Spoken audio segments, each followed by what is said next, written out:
Welcome to the world of love and meditation. Rajguru की पूर्णा नाम की एक दासी थी। वह अपने प्रेमी की प्रतीक्षा कर रही थी। आधी रात वह दान कूटती हुई थक कर पसीने से भीगकर बाहर आकर खड़ी हो गई। थकी मांदी भी थी और कामातुर भी। प्रेमी को आता न देख उसके मन में दुख पैदा हुआ। दिन भर दान कूटती थी इसी आशा में कि रात प्रेमी आएगा। चिंता के कारण सो भी न सकती। 2-4 बार बिस्तर पर भी गई, फिर लौट लौट बाहर आ गई कि कहीं ऐसा न हो कि मैं नींद में सो जाऊं और प्रेमी आए और द्वार पर दस्तक दे और मुझे सुनाई न पड़े।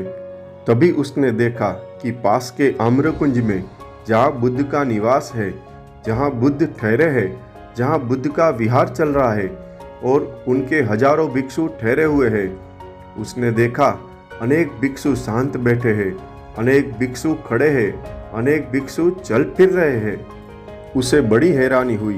उसने सोचा, इतनी रात ये भिक्षु यहाँ क्या कर रहे हैं, क्यों जाग रहे हैं। उसने सोचा, मैं तो दान कूटती हुई जागी हूँ, ये क्यों जाग रहे हैं, ये क्या कूट रहे हैं। और उसने सोचा, मैं तो अपने प्रेमी की प्रतीक्षा करती जाग रही हूँ, ये किसकी प्रतीक्षा कर रहे हैं। फिर हंसी और अपने आप ही बोली, अरे सब भ्रष्ट है, ये भी अपने प्रेमियों और प्रेयसियों की प्रतीक्षा कर रहे होंगे, अन्यथा आधी रात को जागने का क्या प्रयोजन है।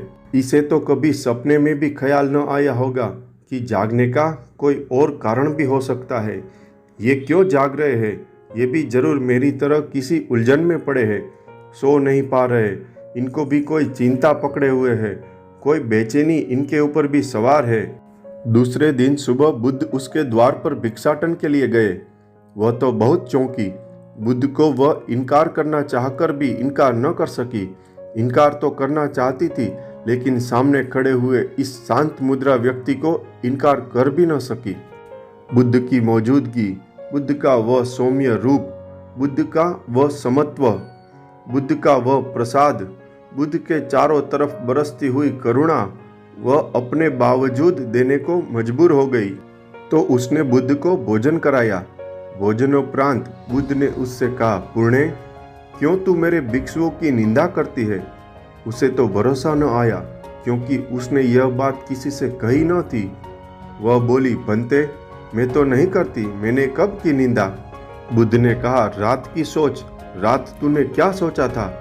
पूर्णा बहुत शर्मिंदा हुई और फिर उसने सारी बात कह सुनाई। बुद्ध ने उससे कहा, पुण्य, तू अपने दुख से नहीं सोई थी, मेरे भिक्षु अपने आनंद के कारण जागते थे। तू विचारों विकारों के कारण नहीं सोती थी, मेरे भिक्षु ध्यान कर रहे थे, निर्विचार के कारण नहीं सोते थे। जो आनंदित है वह सोना भूल जाएगा, जो दुखी है वह सोना चाहे भी तो भी सो न सकेगा। जागरण और जागरण में भेद है पुण्य, यह नया जागना सीख।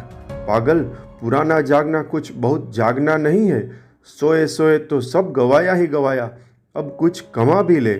और तब बुद्ध ने यह गाथा कही, जो सदा जागरूक रहते हैं और दिन रात सीखते रहते हैं तथा निर्वाण ही जिनका एकमात्र उद्देश्य है, उनके ही आश्रव नष्ट होते हैं, उनके ही पाप नष्ट होते हैं, उनका ही अंधेरा टूटता है, उनका ही अज्ञान गिरता है।